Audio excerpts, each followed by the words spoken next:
need So, people to watch No Bull for a number of reasons. One, and I'll do a bit of an infomercial here. Number one, I think that we need to get back to the concept of we the people and listening to the voices. Everything is so celebrity driven now, and you got to have a name and a brand hmm and, a bunch of book deals and all this other stuff under your belt. And those people tend to give us some of the worst analysis, worst information, because hmm it's always about what I can gain or not rocking the boat or both right. sidesing.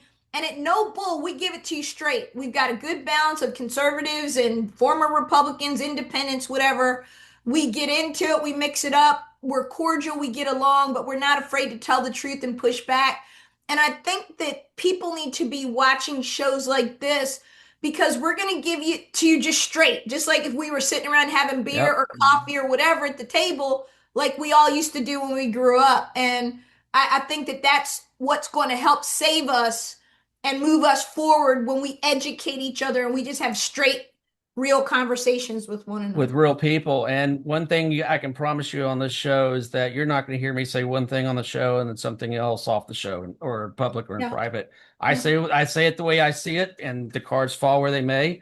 And you're right, Sophia. It's as time goes by, folks need a place that they can go and watch and listen to other people that are going to be honest and straightforward with the way things are, that are knowledgeable and aren't afraid to give you the tough medicine, and that's what we're doing right now. And learn from one another. I love one Yeah, of my favorite things about Bill is Bill's a tough guy. You can tell, when he's been around in bare knuckles politics, he's a comms guy.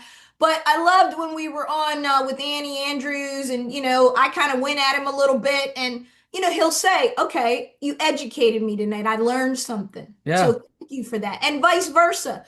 I think when we can listen to each other, really listen, 100%. not to respond and not to fight, but to say, let me see what my brother over there is all about or my sister over there is all about. Like, what the hell are they talking about? And let me listen and then let me engage. We need to get back to that because that's how we're going to heal this country and go forward for another 250 years.